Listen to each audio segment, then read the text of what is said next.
Hey guys, welcome back to my channel. If you are new, my name is Haley and I just got back from a month-long trip to Europe, and if you haven't watched the first video of this travel series, I will link it up above in the cards, so go check that out so you won't miss anything. But to quickly recap, I vlogged this whole experience of being a spoonie in a wheelchair in London, but unfortunately we were robbed and our hard drive was one of the things the thieves took, so I don't have any London footage, but I'm still going to share things with you guys because I have pictures, I have Instagram clips and videos, and I bought this for memory's sake and also to show you guys that it is possible to travel with a chronic illness. It just takes a lot more planning and a lot more thought, but it's possible.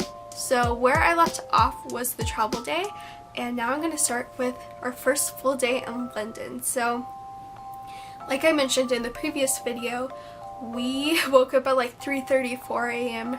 because of the jet lag, but we've all felt fully rested. But we stayed where we were in a rental for a couple of hours. One, because nothing was open, and two, I wanted to get as much rest as I could before we went out. And so the first place we went to, and I can't remember like what time in the morning it was, but it was earlier than when the crowds come in, and we were able to go to Buckingham Palace. I will put pictures up on the screen, and we were able to see the guards, and we got to get so close, like straight up to the gates, which was awesome because there was really no crowds there, and it was so cool. And Buckingham Palace was like was smaller than I thought, but also grander than I thought.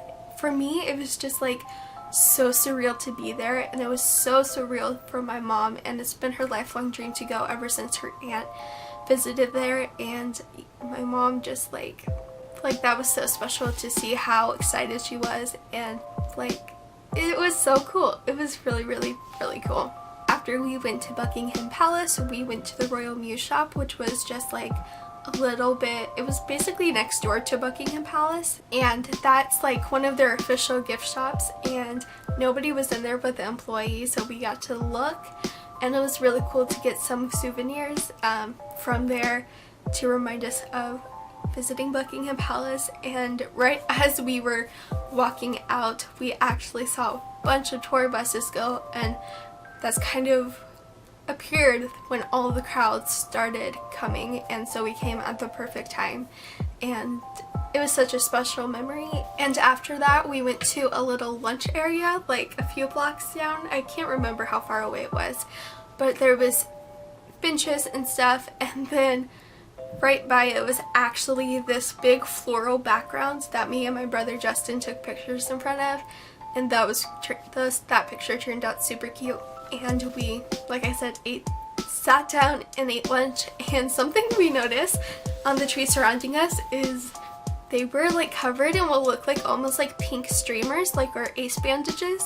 It was very interesting, and I have it written here in my travel journal, which I'm really glad I wrote in. So this is like how I remembered all the little details of London. And I'm pretty sure I forgot to mention, but the whole time in London we used public transportation. We used the buses because driving, we heard, was crazy. It was really expensive, and also it was just a lot easier as a wheelchair user to get in and out of buses. And I will do a full-on video of accessibility in London in general, but that's not going to be this video. So it would take us a while to get places, but we didn't mind. And so that same day we also saw the TARDIS, which, oh my gosh, was my dream. It's been my dream for like several years now, ever since I started watching Doctor Who, because it's from Doctor Who, and I was like, dream come true, guys. Dream come true.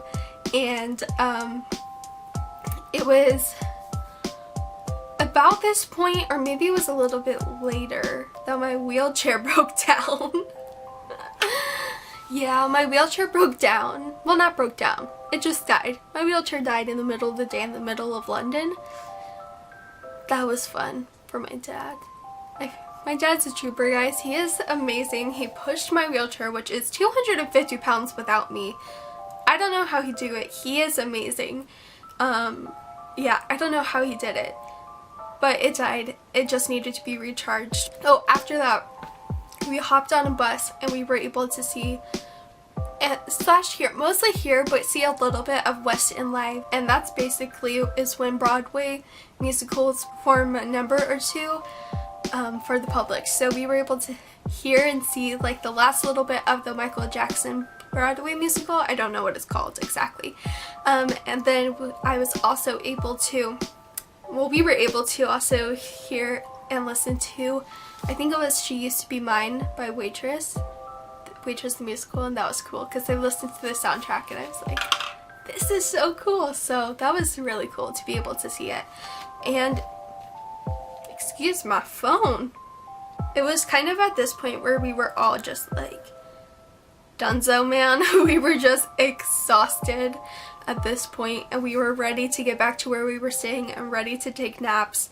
But we were trying so hard with the buses, and it took forever for the certain bus we needed to get, and then we tried to get another bus, and then that bus, the wheelchair ramp was broken for whatever reason. Well, obviously it's broken, not for whatever reason, but I mainly was just exhausted and like I needed to lay down. But we finally got on the right bus, and so we passed, I think, Trafalgar Square, I think, maybe, I don't remember, I don't quite remember. Yeah, I don't remember for sure what we passed, but once we got back to where we were staying, we went to plug in my wheelchair so it could charge for a couple of hours, and the wheelchair charger caught on fire.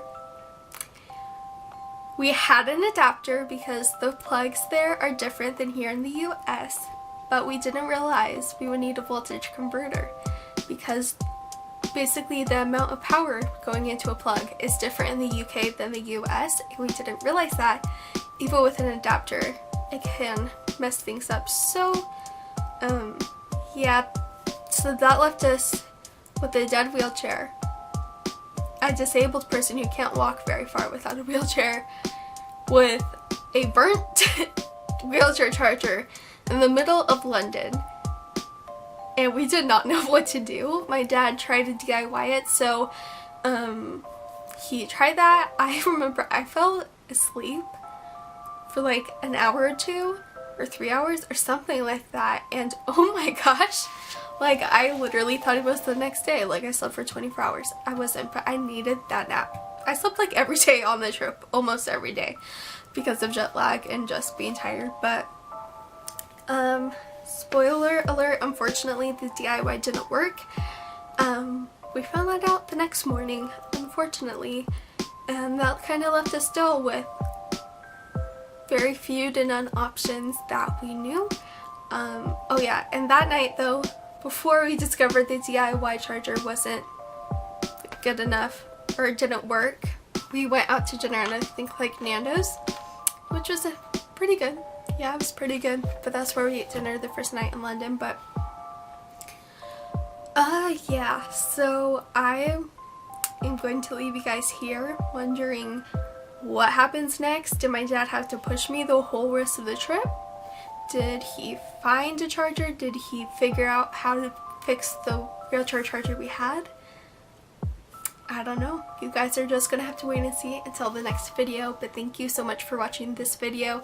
I hope you enjoyed it, and yeah, so obviously I've inserted pictures and stuff, and I might insert pictures after here. I may or may not. I don't know. It depends on how I'm feeling when I'm editing, but once again, thank you guys so much for watching this video, and I will see you in my next one. Oh, and don't forget to like and subscribe down below, and I will see you in my next video, guys.